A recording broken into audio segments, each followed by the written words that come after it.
على أهل البدع والأهواء، أهل البدع العقائدية وأهل البدع السياسية. أنا أقول بيننا وبينكم السلف، بيننا وبينكم الكتب، كان فيقول البدع بيننا وبينكم.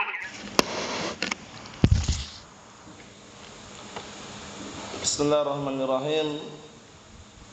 الحمد لله الذي أرسل رسوله بالهدى ودين الحق ليظهره على الدين كله وكفى بالله الشهيدا.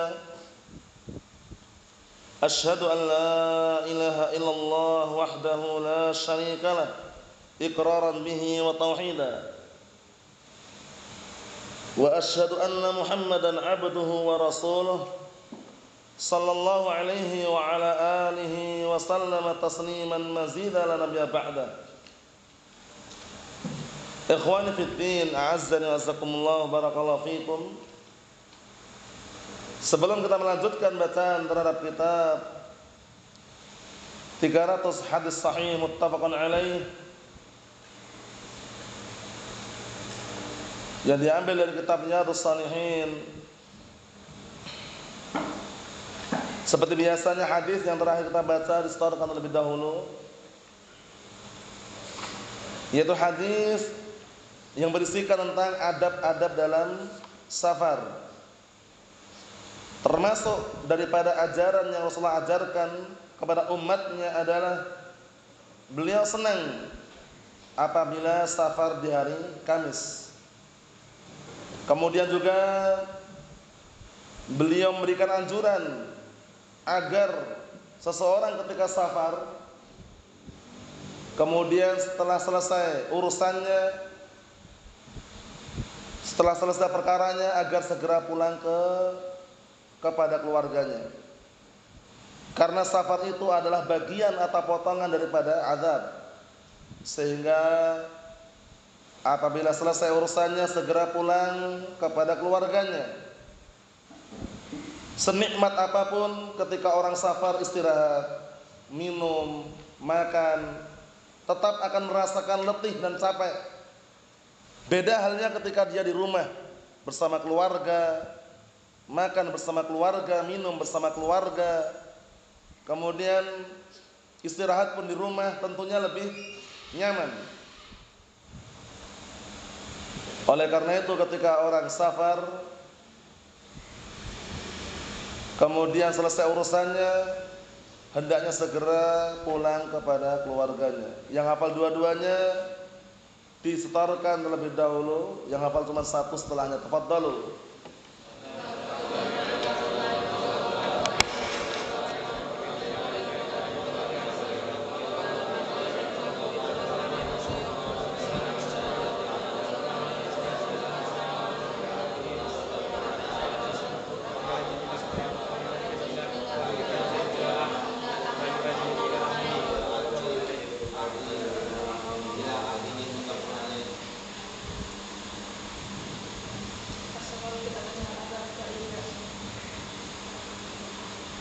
Yamna'u ahadakum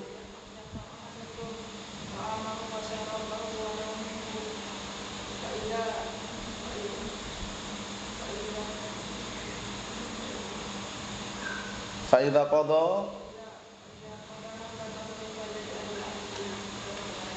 Naam, ahsantum, barakallahu fiik, a'anakumullah. Kita ambil satu sekarang, perhatikan baik-baik.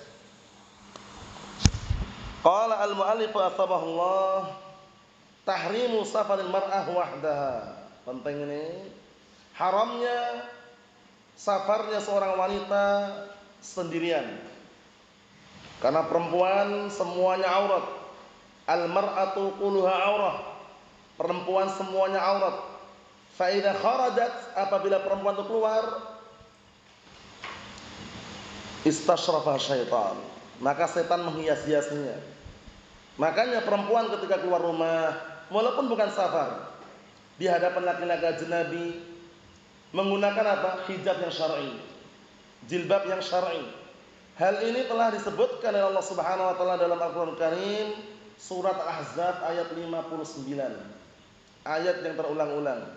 Allah Subhanahu wa taala menyatakan, "Ya ayyuhan nabiyyu qul li azwajika wa banatika wa nisa'il mu'minin yudnina 'alaihinna min jalabibihin dzalika adna an yu'rafna fala yu'dzain wa kana Allahu ghafurur rahima."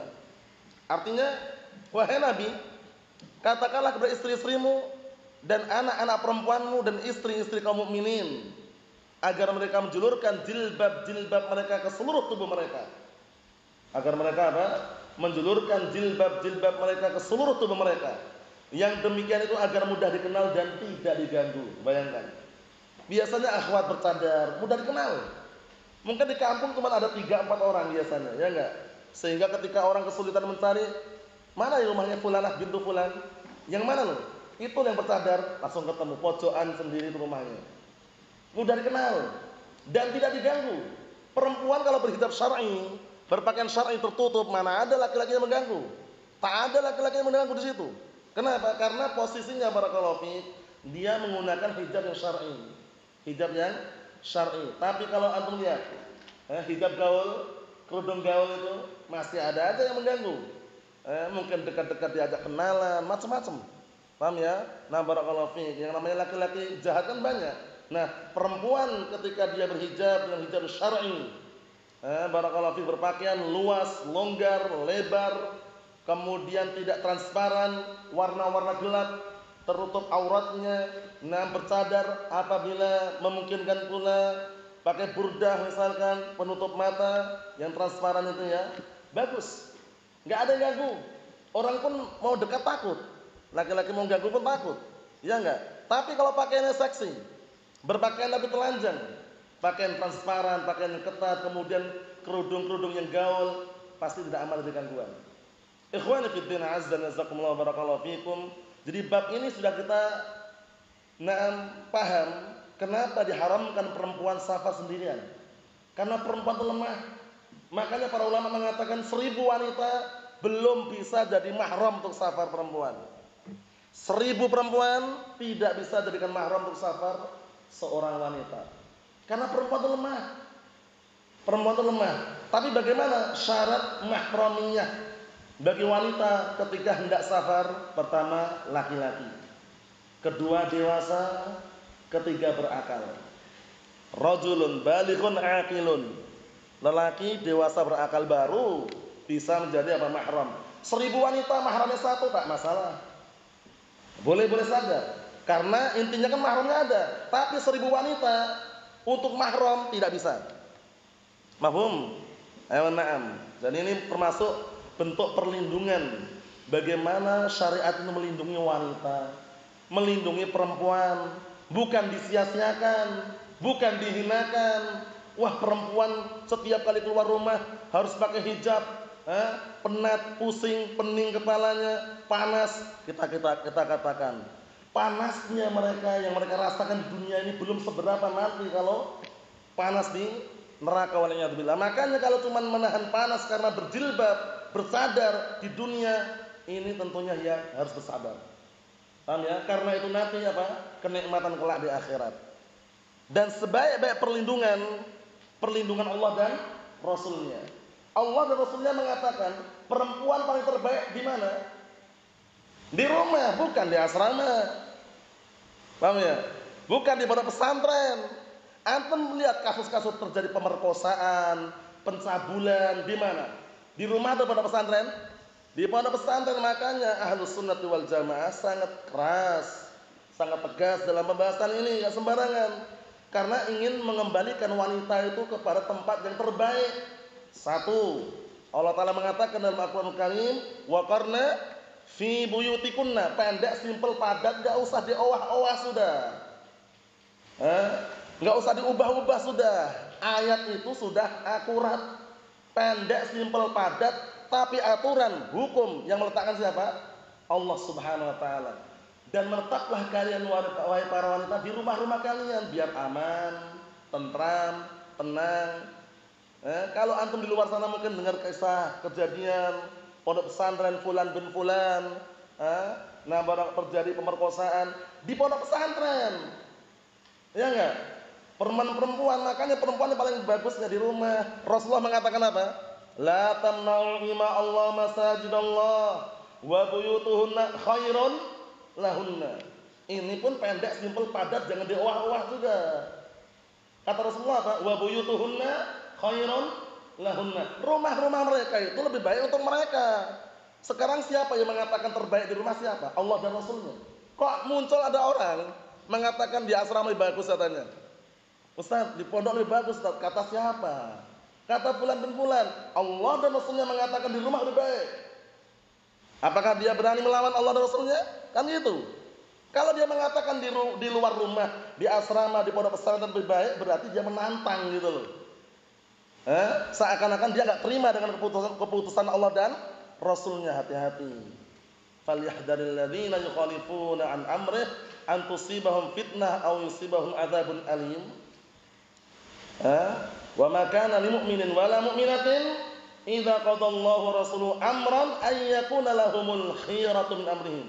Wa man ya'sillaha wa rasulahu faqad dhalla dhalalan ba'ida. Ad-dhalalan mubina atau ba'ida?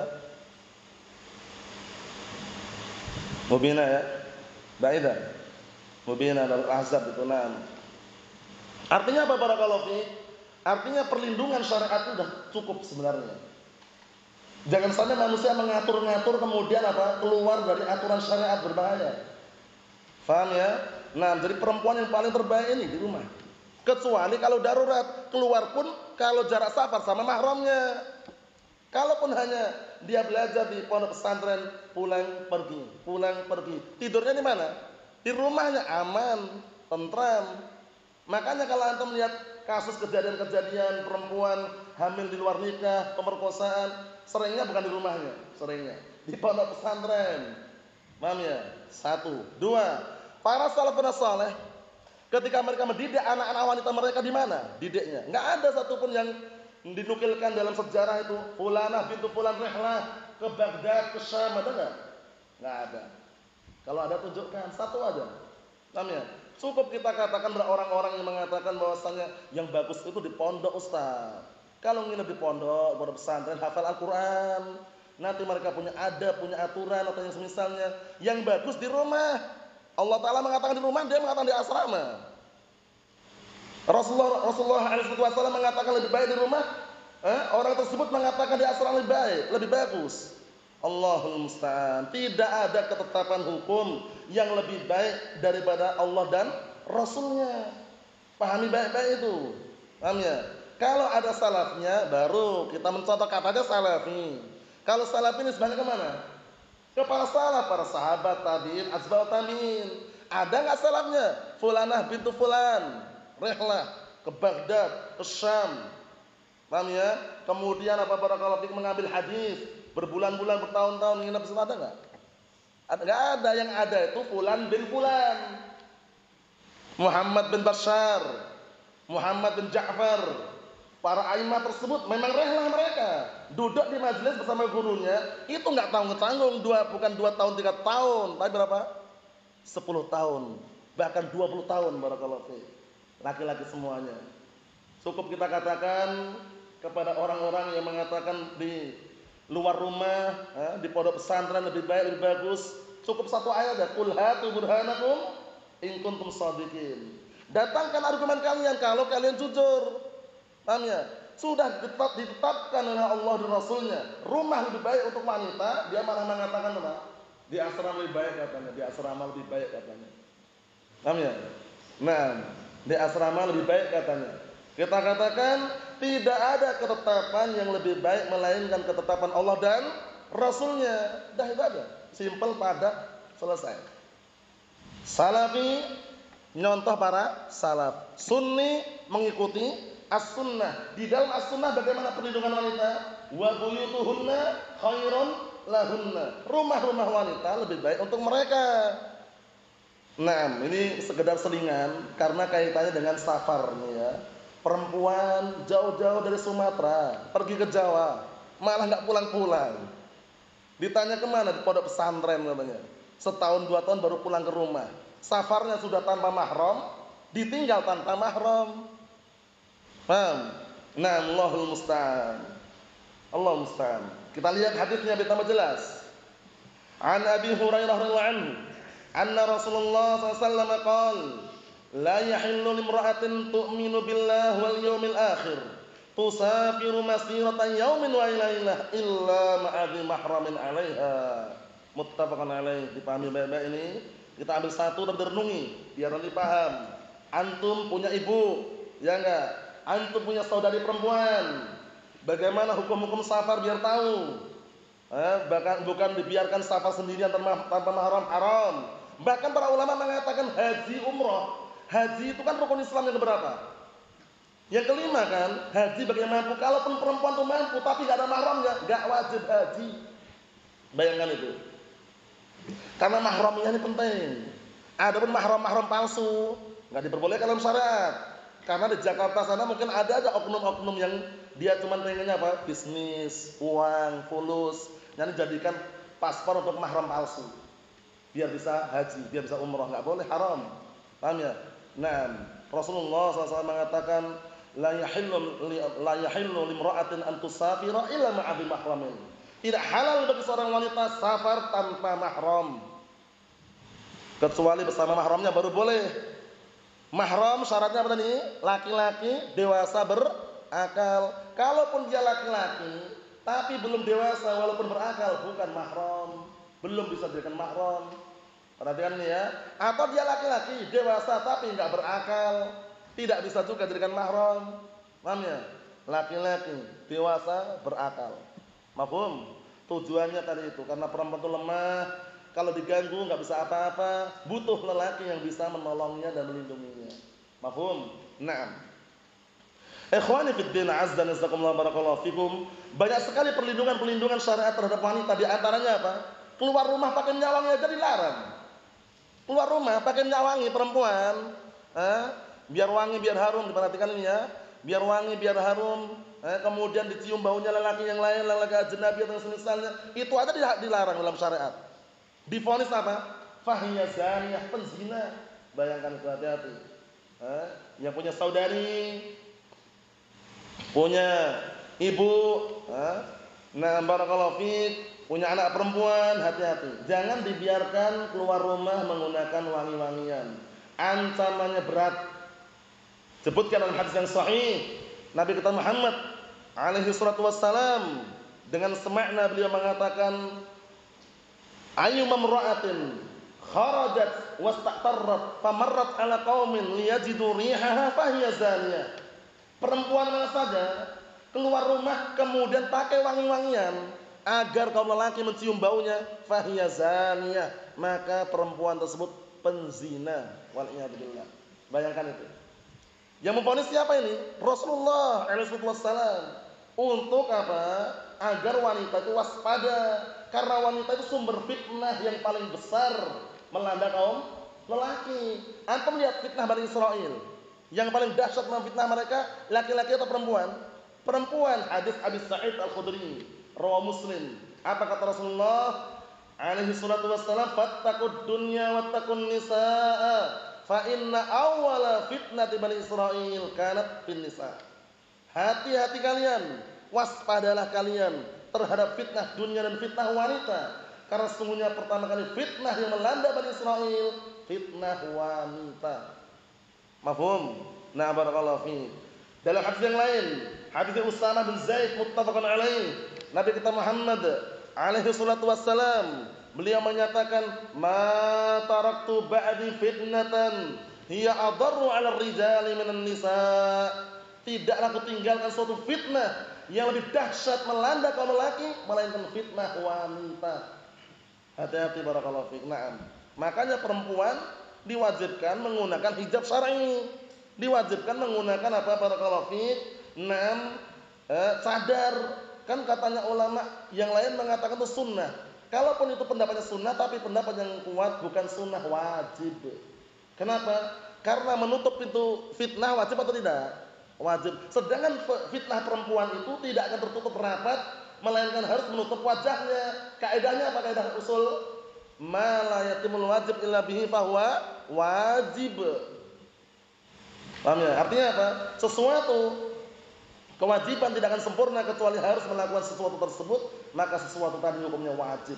Menutup pintu fitnah tidak akan sempurna kecuali harus menutup wajah wanita tersebut, maka menutup wajah perempuan atau wanita tadi wajib. Orang kalau laki-laki ya, laki-laki normal itu biasanya kalau lihat wajah perempuan terfitnah biasanya. Bukan karena melihat kakinya, bukan. Iya enggak? Bukan karena melihat sikunya, bukan, wajahnya. Makanya wajahnya sumber fitnah. Wanita maksudnya ya, memfitnah kaum lelaki kan itu.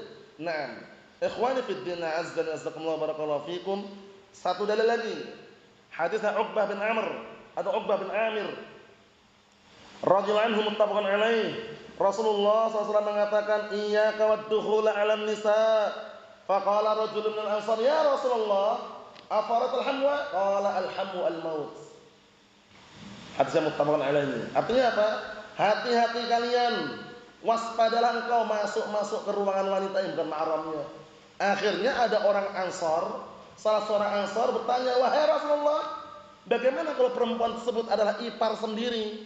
Apa kata Rasulullah SAW? Kata beliau, alhamu al-maut, ipar itu adalah kematian. Kenapa demikian? Karena banyak orang yang menganggap iparnya sendiri itu keluarganya, berduaan, boncengan, ke pasar berduaan. Padahal ipar itu kematian. Hati-hati. Paham ya? Si A menikah dengan si B. Perhatikan ini. Si B ini punya saudari perempuan. Saudari perempuan ini buat si A namanya ipar. Hati-hati. Ipar itu adalah kematian. Karena kalau orang-orang awam yang jauh dari ilmu biasanya menganggap ipar itu saudari sendiri, keluarga sendiri, sehingga terkadang berduaan, boncengan, padahal bukan mahramnya itu. Paham ya? Allahul musta'an. Ikhwani fid din, a'azzana wasallamu, barakallahu fikum. Tentunya para ulama sangat perhatian penuh terhadap apa? Hak-hak wanita dan kehormatan wanita. Sampai-sampai mereka apa? Dalam rangka saddud dara'i', saddud dari'ah, menutup pintu fitnah, menganjurkan, menekankan agar para wanita ketika keluar rumah menggunakan pakaian yang warna-warna gelap. Bukan berarti mengharamkan warna-warni. Warna-warni secara syariat dalil enggak ada pengharamannya, cuman afdalnya. Perhatian ya, afdalnya dalam rangka untuk saddud dara'i', menutup pintu-pintu fitnah, pakailah warna gelap. Biru tua, coklat tua, hitam pekat, bagus. Tapi kalau warna-warni, laki-laki normal itu kalau lihat warna-warni yang identiknya tertarik, gitu, terfitnah dia. Paham ya? Masa perempuan akhwat ahlus sunnah, sunniyah, salafiyah, paham ya? Keluar cadarnya pink, kerudungnya orange, jubahnya barakallahu fiik, hijau muda. Orang lihat kan masih tertarik dengan warna tadi lo ya. Coba kalau warnanya gelap, jarang sekali terfitnah insyaallah. Tapi kalau warna-warni menarik perhatian, hati-hati. Ini sekedar selingan barakallahu fiik. Pastikan antum dan kita semuanya siap untuk menjaga keluarga kita barakallahu fiik, istri kita, anak perempuan kita. Nah, adapun orang-orang awam ya kita doakan semoga mendapatkan hidayah. Jadi pahami insyaallah ya. Warna-warni ahli sunnah wal jamaah sangat dianjurkan untuk apa? Menggunakannya hanya di dalam rumah saja. Adapun keluar rumah pakai warna-warna yang gelap yang tidak memfitnah kaum lelaki. Mafhum? Nah, barakallahu fiik, hitam, warna biru tua, coklat tua masih mending itu. Paham ya? Tapi kalau warna-warni dipending dulu. Paham ya? Nah, ditahan dulu. Pakai dalam rumah, tafadhal, silakan itu. Naam. Ikhwani fid din, azza wa jalla, barakallahu fikum. Kesimpulannya, safarnya seorang wanita sendirian tanpa mahram hukumnya adalah haram. Bahkan berangkat haji pun enggak boleh. Padahal haji rukun Islam yang keberapa? Yang kelima. Dia mampu, uang banyak. Paham ya? Nah, barakallahu fiik. Tapi karena dia enggak punya mahram, gugur di situ. Difatwakan juga oleh Syekh Abdul Aziz Ibn Abdullah Ibn Baz rahmatullahi alaih, sama fatwanya.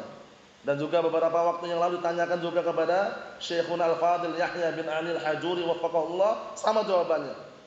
Kalau tak ada mahramnya, tidak ada mahramnya, enggak wajib bagi dia. Sampai ada mahramnya. Masya Allah, karena syariat ini benar-benar menjaga.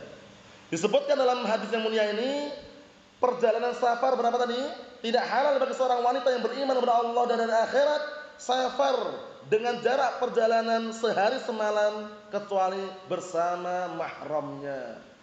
Para ulama telah menyebutkan bukan berarti harus sehari semalam.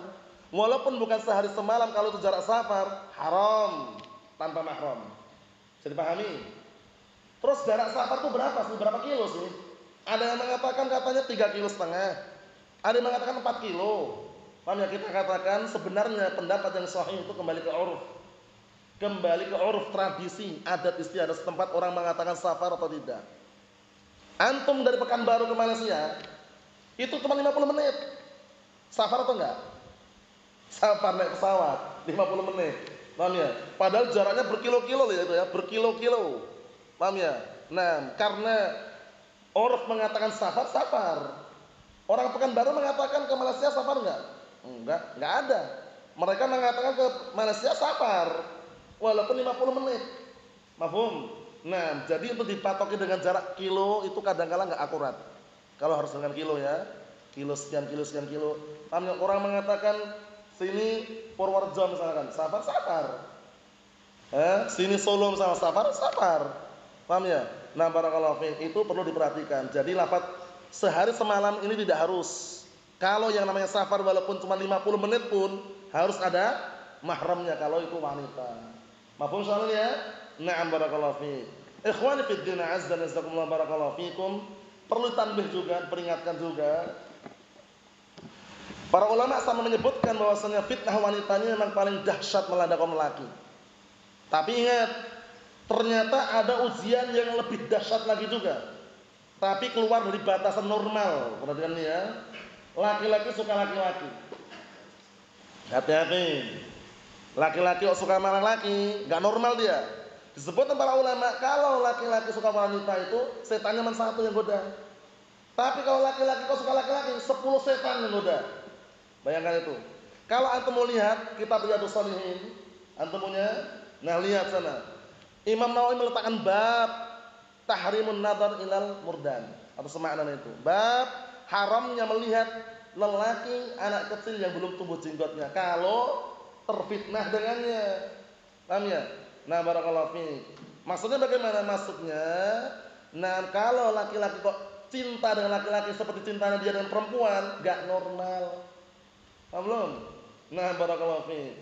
Kenapa demikian? Karena setannya 10 yang mengganggu dia sehingga dia cinta, senang dengan lelaki bagaikan cintanya dia dengan perempuan.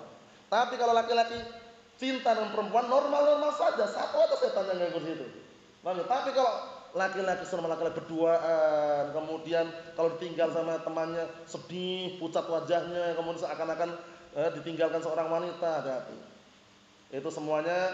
Nah, barakallahu fiik di para ulama, kalau antum merujuk kitabnya, kitab Riyadhus Shalihin, di akhir-akhir kitab itu Imam Nawawi meletakkan bab bagus sekali, bab tahrimun nadhar. Bab haramnya melihat, nah barakallahu fiik, murdan itu anak lelaki yang belum tumbuh jenggotnya dan wanita ajnabiyah haram hukumnya. Mafhum? Nah, wallahu alam shawab. Semoga ini menjadi pelajaran buat kita semuanya. Sebaik-baik tempat berlindung wanita, sebaik-baik wanita untuk apa? Bermalam. Sebaik-baik wanita untuk barakallahu fiik menjaga keamanan dirinya di mana tempatnya? Di rumah atau di asrama? Di rumah. Nah, barakallahu fiik, sebagaimana perkataan Allah Subhanahu wa taala, wa qarna fi buyutikunna, dan perkataan Nabi kita Muhammad alaihi salatu wassalam, wa buyutuhunna khairun lahunna wallahu a'lam bissawab walhamdulillahirabbil alamin.